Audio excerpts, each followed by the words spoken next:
দুনিয়াবি কাজ আছে সেই কাজগুলোকে কমিয়ে ফেলবো। এক, দুনিয়াবি কাজগুলো কি করব, মানে দুনিয়াবি যত কাজ যত ব্যস্ততা যা আছে এগুলোকে কমায় নিয়ে আসবো, যাতে রমজান মাসে আমাকে বেশি বাইরে দুনিয়াবি প্রয়োজনে বাইরে বের হইতে না, বেশি ব্যস্ততা আমাকে দুনিয়ার জন্য না করতে হয়। মনে করেন যে আপনি চাইলে এখন যদি সামর্থ্য থাকে রমাদান এবং ঈদের বাজার করে রাখতে পারেন, কারণ লাইলাতুল কদর নষ্ট করে ঈদের বাজার, আর রমজানের অনেক রুহানিয়াত নষ্ট করে দেয় দুনিয়াবি বাজার ঘাট, তাই না? সবার সামর্থ্য হয় না, সবার সামর্থ্য হয় না, কিন্তু বড় বড় যে বিষয়গুলো আছে, বড় বড় খাবার, মৌলিক খাবার, এগুলো আপনি 2 মাসের জন্য বাসায় রাখতে পারেন যদি সামর্থ্য থাকে। সামর্থ্য নাই তাহলে সেটা আলাদা বিষয়। মোট কথা, এটা শুধু একটা বিষয় বোঝাচ্ছি না, দুনিয়াবি যত ব্যস্ততা এগুলোকে কমায় রমাদানের জন্য প্রিপারেশন নিতে হবে। আল্লাহ পাক আমাদেরকে সবাইকে রমাদানের জন্য প্রিপারেশন নেওয়ার তৌফিক দান করেন। এটা হলো মনস্তাত্ত্বিক প্রিপারেশন, যে রমাদান আসতেছে, আমি শাবান মাসেই আমি আমার কাজগুলো গোছাই নিব, যাতে রমজানে আমি ফারেক থাকি ইবাদতের জন্য। বুদ্ধিমানের কাজ না এটা? আল্লাহ পাক তৌফিক দান করেন, আমিন। 2 নম্বর হচ্ছে ভাই, রমজানের আমরা সবাই 30টা সওম রাখবো বলে নিয়াত করি, আল্লাহ পাক তৌফিক দান করেন, আমিন। কিন্তু এখানে একটা কথা, 2 নম্বরটা হচ্ছে রোজা রাখার মতো রোজা রাখতে হবে। কি বললাম বলেন? রোজা রাখার মতো রাখতে হবে। এটা কেন বললাম, কেন বললেন ভাই? উত্তর দিচ্ছিস। উপোস থাকা, না খেয়ে থাকা আর সওম রাখা এক জিনিস নয়।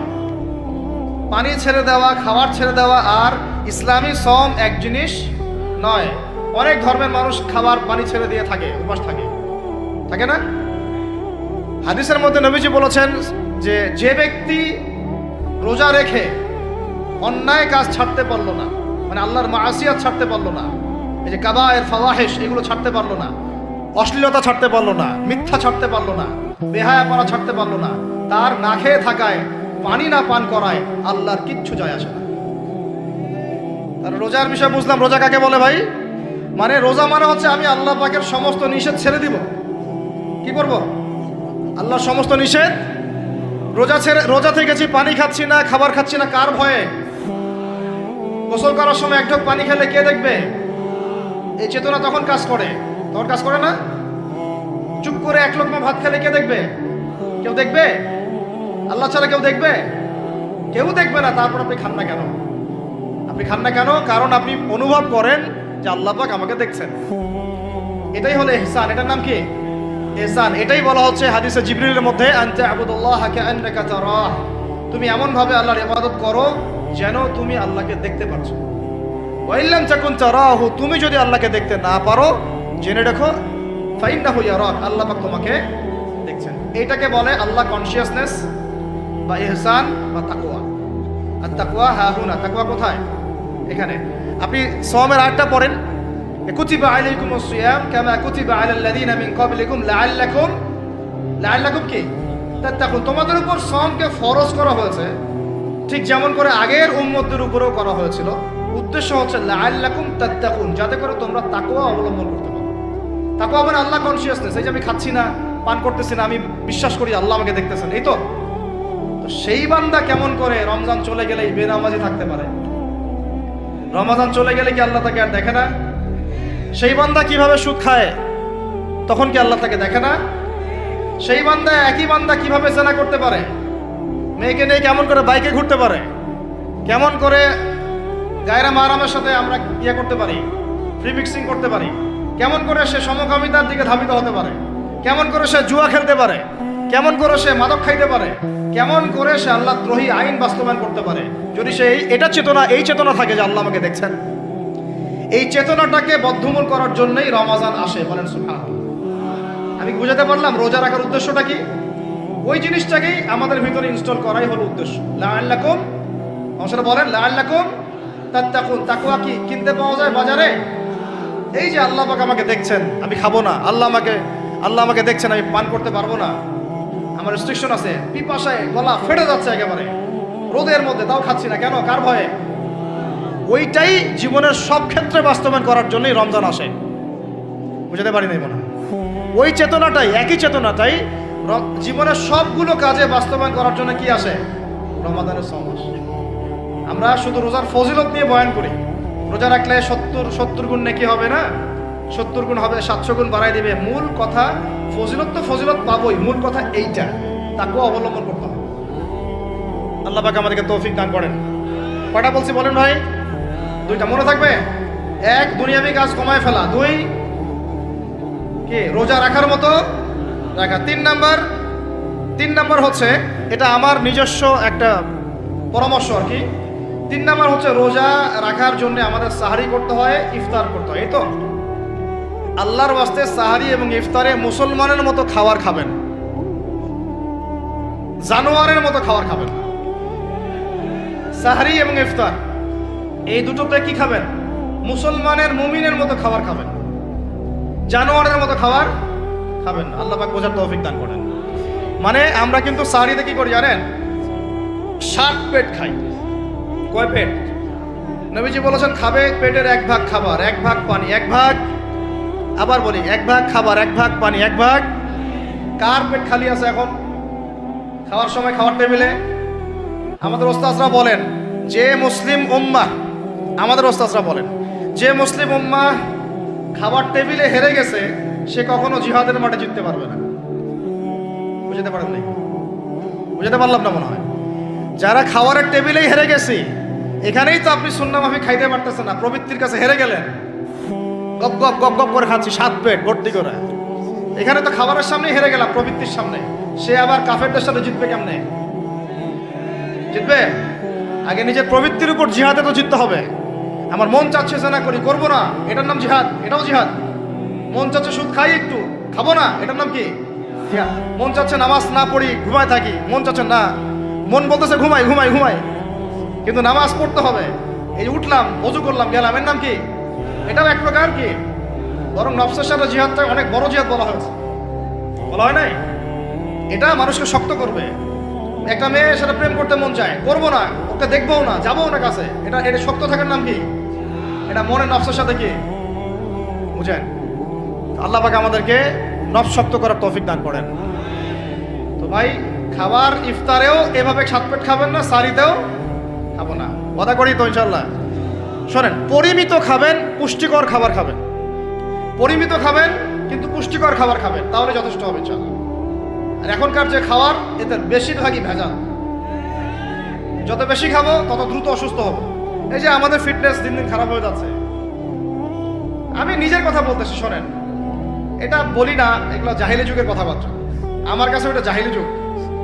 মোহাম্মদ আশরাফুল আছে না, নাসির হোসেন, মোহাম্মদ রাশাফুল, এটা বিকেএসপিতে খেলতো আর কি, থাকতো। বিভিন্ন জায়গায় কান্ট্রি লিগ খেলা হইতো, ফার্স্ট ক্লাস, প্রিমিয়ার লিগ, এটা ওইটা।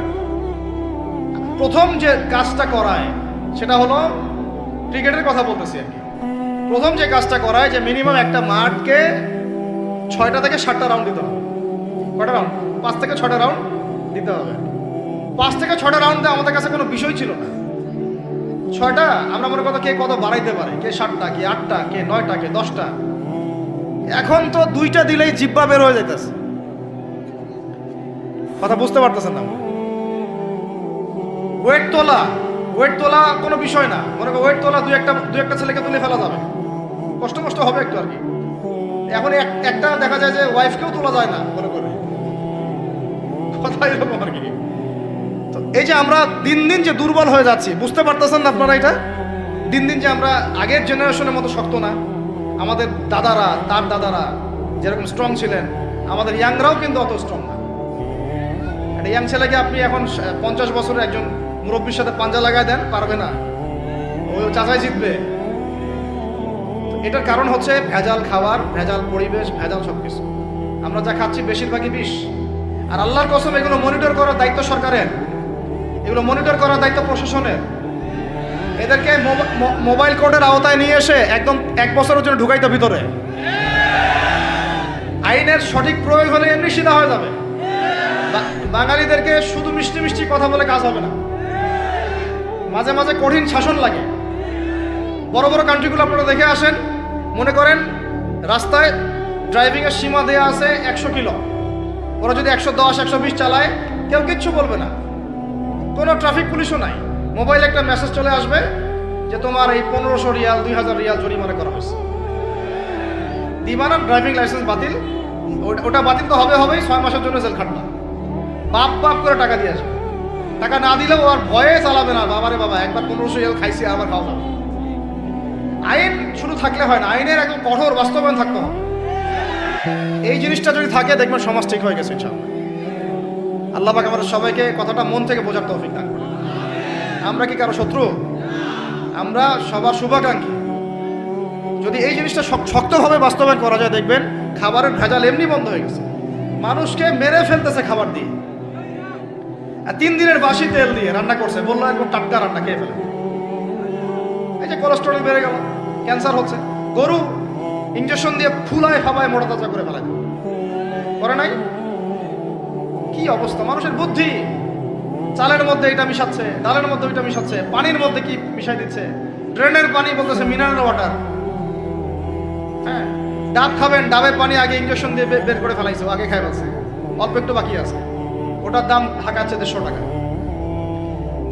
নিচ থেকে উপর পর্যন্ত আমাদের সমাজে খালি প্রতারণা চলতেছে। এই কারণে আমাদের উপর থেকে আল্লাহর রহমত দিন দিন উঠে যাচ্ছে। আমাদেরকে সতর্ক হওয়া উচিত, আমাদেরকে সৎ হওয়া উচিত। সৎ হইতে পয়সা লাগে না, সৎ হইতে পয়সা লাগে। সবাই যার যার জায়গা থেকে ভালো হয়ে যায়, কিচ্ছু করা লাগবে না ইনশাআল্লাহ। আপনি মাদক খায়েন না, কেউ জোর করে মাদক খাওয়াবে? আপনি নিজে সুদ খায়েন না, কেউ জোর করে সুদ খাওয়াবে? এখানে কেউ মাদকের দোকান দিল, আমরা খাই না, ও দোকান নিয়ে চলতে পারবে না, টামটোপলা বাঁধে চলে যাবে, কি করবে? চাইতে বাধ্য সে। আমরা খাইলে সে ব্যবসা করবে। আল্লাহর ওয়াস্তে আমরা কোনো রকম প্রতারণার কাছেও যাব না, হারামের কাছেও যাব না, এবং অন্যকে আমরা প্রতারিত করবো না ইনশাআল্লাহ।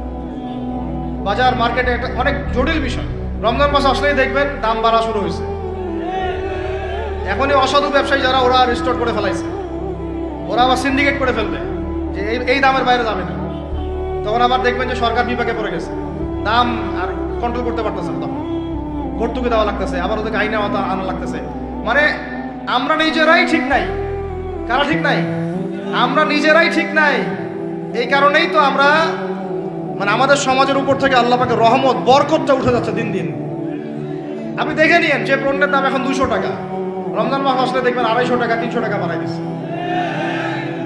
এটা ব্যবসায়ীরা করবে, অনেক অসাধু ব্যবসায়ী করবে, এটা অনেকেই করবে, এখনো চলতেছে। আমাদের বাংলাদেশে এমন কিছু নাই যেটা উৎপন্ন হয় না। আমরা যদি আমাদের এখানে সঠিক জাকাত ভিত্তিক অর্থনীতি থাকতো, এবং সততা থাকতো, ইনসাফ থাকতো, আমানত থাকতো, আমাদের জিনিস আমরা খেয়ে শেষ করতে পারতাম না, এরপর বাকিটা রপ্তানি করতে পারতাম। অনেক কথা ভাই, এগুলো অর্থনীতির বিষয়, আরেকদিন কথা হবে চল। রমজানে আসছি যেহেতু এতটুকু নসিহত করি। 3 নম্বর, যে ভাই আমরা এমনভাবে খাবো না যে খাওয়ার মনে হয় জানোয়ারের খাওয়া।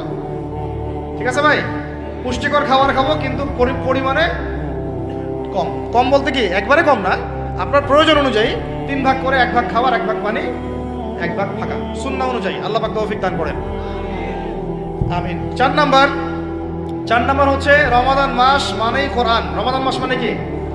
এই রমজানে আমরা সবাই বেশি থেকে বেশি কোরআন তেলাওয়াত করবো ইনশাআল্লাহ। কারা কারা পারি হাত তুলি? আলহামদুলিল্লাহ, হাত নামান। সবাই পারেন কোরআন তেলাওয়াত? মাশাআল্লাহ মাশাআল্লাহ। এটাই তো চাই, বাংলাদেশের ঘরে ঘরে প্রত্যেক ব্যক্তি যেন কোরআন তেলাওয়াত করা জানে, এটাই তো আমরা চাই। এমন যদি হয় যে 100% মানুষ কোরআন তেলাওয়াত করতে পারে, 16 কোটি মুসলিম, দিন কায়েম হয়ে যাবে ইনশাআল্লাহ। ইনশাআল্লাহ ভিতরে কাজগুলো করেন, আল্লাহ পাক তৌফিক দান করেন। তো ভাই কোরআন আমরা রমজানে বেশি থেকে বেশি পড়বো ইনশাআল্লাহ ভাই, ঠিক আছে? যারা পারি না একটা লিমিট ফিক্স করি, কমপক্ষে দিনে 1 পারা, দিনে কমপক্ষে 1 পারা, তাহলে 30 দিনে 1 খতম হবে। ওকে, আরো বেশি পারি 2 পারা, তাহলে 2 খতম হবে। আরো বেশি পারি 3 পারা। এমন আমাদের ইমামদের যুগে, আমাদের 4 ইমামদের যুগে, সলফে সালেহিনদের যুগে প্রতিদিনই একটা করে খতম দিতেন তারা। সুবহানাল্লাহ, তাদের সময় আল্লাহ বরকত দিয়েছিলেন। সুবহানাল্লাহ, সারা রাত জেগে তেলাওয়াত করতেছেন, নামাজ পড়তেছেন, দিনের বেলা তেলাওয়াত করতেছেন। রমজান মাস হচ্ছে কোরআন নাজিলের মাস। এই মাসে যে হতভাগা কোরআন পড়তে পারলো না, তার জন্য আফসোস করা ছাড়া কিছু করার নাই। রমজান মাসে কোরআন আগে পড়বো, কোরআন শিখবো, না পারলে কি করবো? না পারলে 1 মাসে শিখবো, অন্যকে শেখাবো, কোরআনের দার্স দিব, কোরআনের মাহফিল হবে, কোরআনের তাবলীগ হবে, কোরআন নিয়ে আলোচনা হবে ইনশাআল্লাহ। আমরা জানবো কোরআনের মধ্যে কি আছে। এটা জানার সবচেয়ে উত্তম মাস হচ্ছে কি? রমাদান। আল্লাহ পাক তৌফিক দান করেন, আমিন। যারা আমরা আরবি জানি টুকটাক ভাঙাচোরা, তারা আমরা এটার অর্থ পড়বো ইনশাআল্লাহ। যারা আমরা আলেম ওলামা আছে অনেকেই, যারা ইফতা দিয়েছি, দাওরা দিয়েছি, বা আমরা তালেব ইলম ওলামায়ে কেরাম যারা আছে, আমরা এই কোরআনের তাফসীরগুলো পড়বো ইনশাআল্লাহ। মানে কোরআনময় রমাদান, কোরআনময় কি, এবং চেষ্টা করবেন। আমার খুব ইচ্ছা হয় যদি আল্লাহ পাক আমাকে ক্ষমতা দিতেন, তৌফিক দিতেন, আমার ইচ্ছা হয় যে রমজান মাসে বাংলাদেশের যত মসজিদ আছে সমস্ত মসজিদে কোরআন শিক্ষা ফ্রি হয়ে যাবে। ভালো উদ্যোগ না? বাংলাদেশে কত মসজিদ আছে?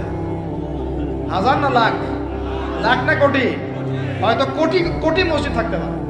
প্রত্যেকটা মসজিদে যদি বিনামূল্যে কোরআন শিক্ষা কার্যক্রম করা যেত রমজান মাসে, এক মাসে আপনি দেখতেন প্রায় মিনিমাম 5 কোটি মানুষকে কোরআন শেখানো যেত।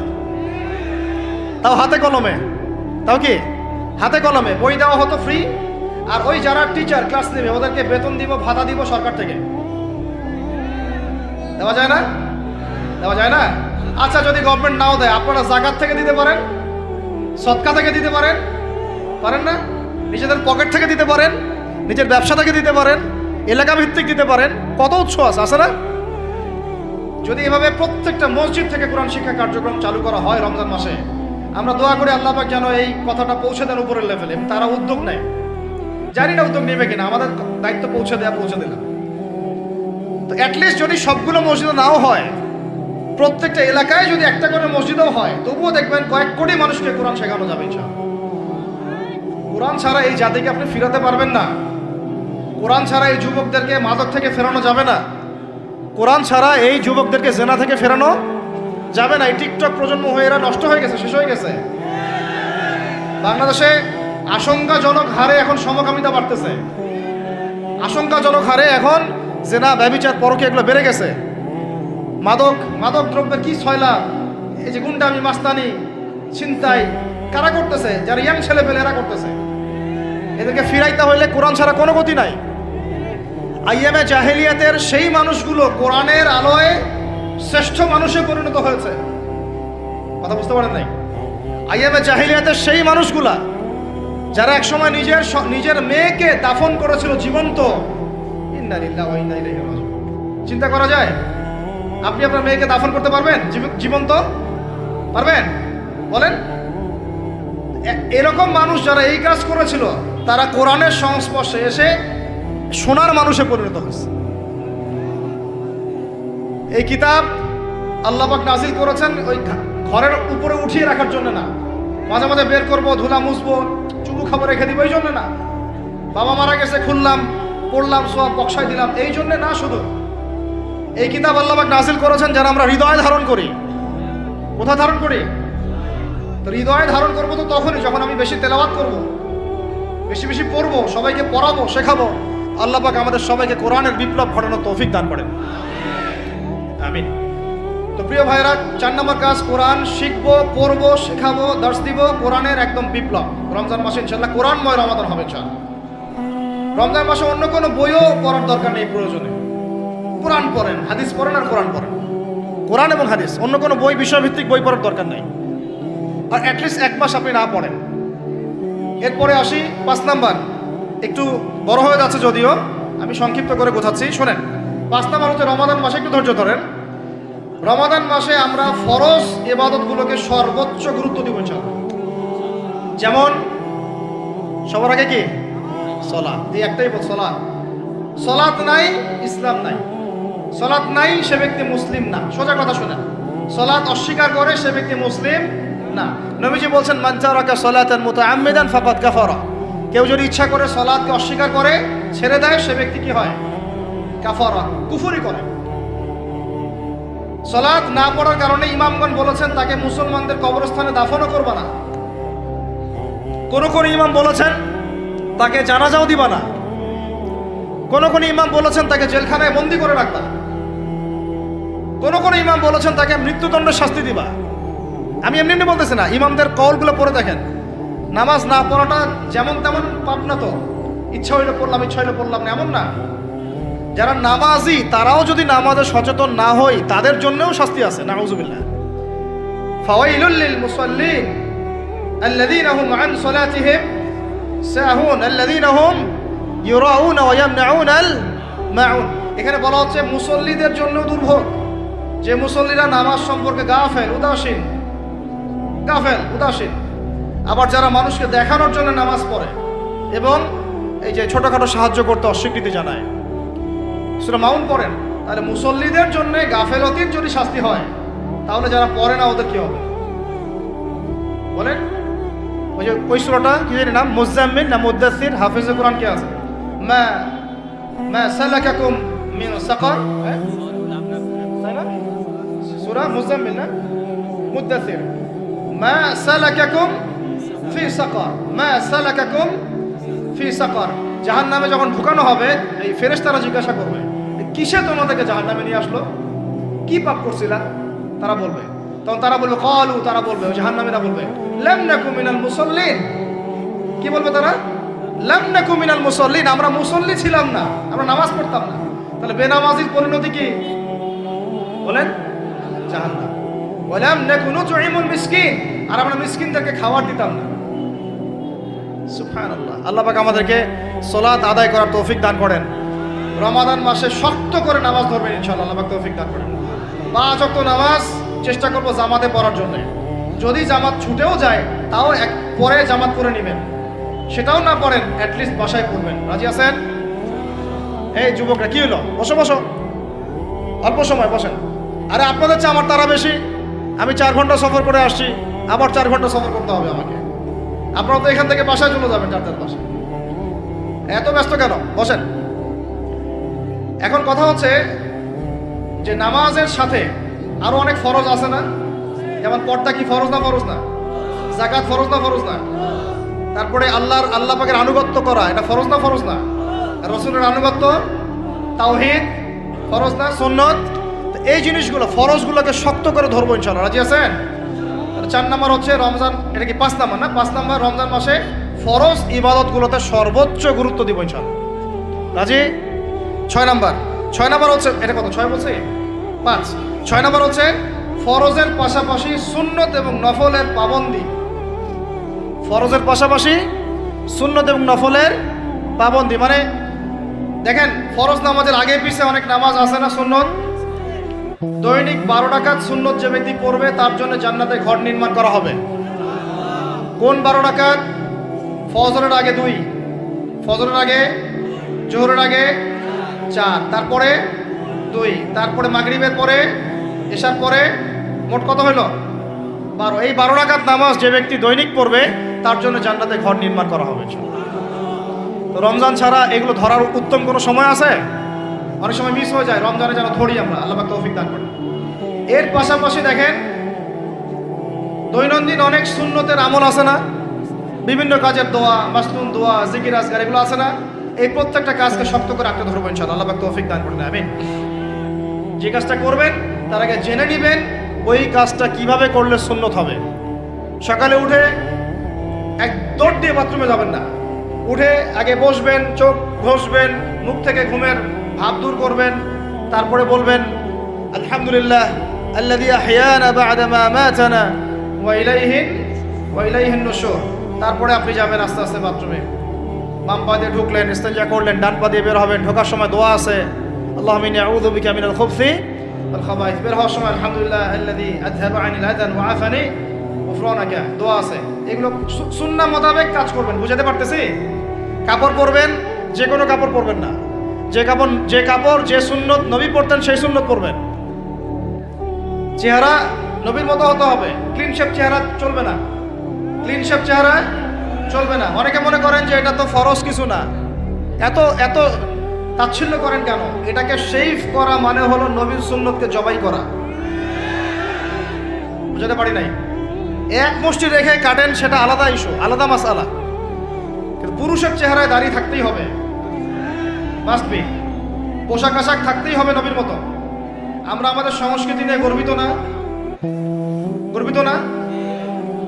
ইসলামিক সংস্কৃতি কোনো দেশ, জাতি, বর্ণ নির্দিষ্ট করে আছে না সবার জন্যে? আমাদের নবী কি আরবদের নবী না পুরো বিশ্বের নবী? তাহলে আমাদের নবীর সুন্নত কি শুধু আরবরা পালন করবেন, আমরা সবাই করব? এখন